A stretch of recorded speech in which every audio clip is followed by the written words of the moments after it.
Hello नमस्कार। स्वागत है आपका हमारे चैनल पर। उम्मीद है आप सब लोग अच्छे होंगे। दोस्तों, आज का जो टॉपिक है हमारा वो रिसेंट जो इवेंट्स हुए हैं उससे रिलेटेड है। आपने नाम सुना होगा गलवान वैली का, जो इंडिया चाइना के बीच में जो डिस्प्यूट हुआ है उसी से रिलेटेड है हमारा टॉपिक। तो जानेंगे आज इसके बारे में, क्या हिस्टोरिकली इसका रिलेवेंस था, क्या आज के टाइम रिलेवेंस है, किस तरह से इसका गलवान नाम पड़ा इसका। तो इसके बारे में आज हम लोग देखेंगे और आशा करता हूँ आपको पसंद आएगा लेक्चर। तो ऐसे हमारे लिए और लेक्चर्स देखने के लिए सब्सक्राइब करें, शेयर करें। तो चलिए शुरू करते हैं। तो जैसा कि आप लोगों को पता है कि कुछ पॉइंट्स जो मैं अपनी पहली वीडियो में बताया कि कुछ पॉइंट्स इंपॉर्टेंट है जिनको हमें देखना है कि जिनसे क्वेश्चंस पूछे जाते हैं, पूछे जाने के ज़्यादा चांसेस होते हैं। तो उसी तरह से इस वीडियोज़ में जो पॉइंट्स हैं वो हैं आपको देखना LAC जो लाइन ऑफ एक्चुअल कंट्रोल है वो क्या चीज़ है, कहाँ उसकी लोकेशन है, और जैसे वैली क्या है। आजकल गलवान वैली चल रहा है तो वैली वो जो टर्म है वैली उसके बारे में जानना बहुत इंपॉर्टेंट है कि वैली होता क्या है। थर्ड इज़ गलवान रिवर और वैली के बारे में देखेंगे। और फाइनली गुलाम रसूल गलवान, ये नाम का इतना सिग्निफिकेंट आजकल क्यों हो गया है इसके बारे में जानेंगे।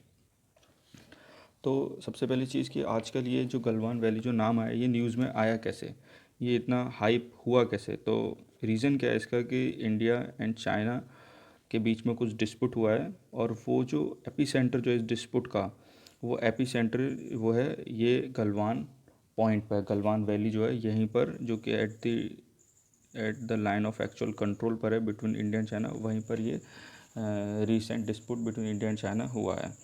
इसके आगे बढ़ के एक पॉइंट आगे बढ़ के China is now making claims that this strategically important Galwan area, Galwan valley which is in the Ladakh is part of its territory, but historically ये पार्ट रहा है इंडियन टेरिटरी का। तो इसके बीच में दोनों जो कंट्रीज आमने सामने हैं। आपने देखा होगा 15 और 16 जून की मिडनाइट में एक क्लैश भी हुआ जिसमें इंडियन सोल्जर्स शहीद हुए हैं। तो ये सब रीज़न है। तो जैसे आगे बढ़ने से पहले आप लोगों को जानना ज़रूरी है कि वैली क्या है। तो वैली क्या है, valley is a low area between the hills और द माउंटेन्स। तो दो माउंटेन्स के बीच में जो डिप्रेस्ड एरिया, जो डिप्रेशन होता है उसको क्या बोलते हैं, valley. These valley normally have a river flowing through it, पर ये हर बार नहीं है, ड्राई अप भी हो जाते हैं। तो ज़रूरी नहीं हर बार रिवर हो, पर नॉर्मली क्या होता है रिवर फ्लो करते हैं इनके बीच में होके। अलग अलग तरह की वैलीज़ भी होती हैं, U shaped valley, V shaped valley, उसको हम एक उसके लिए अलग लेक्चर बनाएंगे। पर यहाँ जो इम्पोर्टेंट है आपके लिए वो ये है कि व्हाट इज़ वैली, क्योंकि अगर नाम आजकल गलवान वैली बहुत न्यूज़ में है तो क्वेश्चन पूछ सकता है कि डेफिनेशन ऑफ वैली आपसे कहीं भी MCQ में पूछ लेगा वैली क्या होता है। ठीक है, तो आपको पता होना चाहिए valley is a low area between hills और दी माउंटेन्स। नेक्स्ट इज़ कि जो गलवान वैली है, गलवान रिवर है, उसकी हम लोकेशन देखते हैं। तो basically Galwan river is 80 kilometre long river है जो कि फ्लो करती है eastern part of the Ladakh. तो इंपॉर्टेंट है, ये लद्दाख के ईस्टर्न पार्ट पर है जिधर हमारा ACL line of actual control जो है, जो कि border between India and China है। ठीक है, it is bordering between the Aksai Chin region in the Ladakh and the Aksai Chin जो कि चाइना के पास और लद्दाख जो इंडियन टेरिटरी है तो उसका बॉर्डर करती है।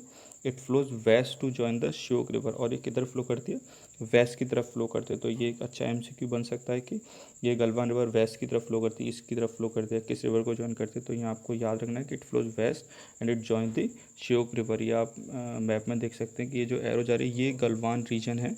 जो देख सकते हैं ईस्ट की तरफ अक्साई चीन है, वेस्ट की तरफ लद्दाख है, तो इसको ये बॉर्डर कर रही है।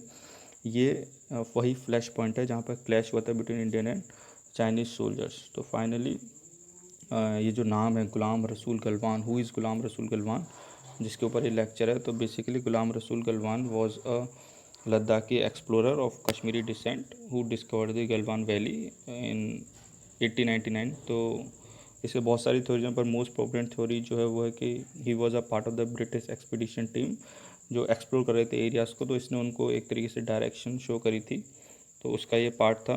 तो उसी के नाम पर एज अ ट्रिब्यूट ब्रिटिशर्स ने फाइनली इसको गुलाम रसूल गलवान के नाम पर इसको नाम दिया गुलाम गलवान वैली। तो historically this region was a part of India and it will remain a part of India. हमको उम्मीद है, ऐसी उम्मीद क्या भरोसा है, हमारी सेना ऐसा होने नहीं देगी, चाइनीज़ को ऑक्यूपाई नहीं करने देगी। तो this is all for the today, thanks for listening.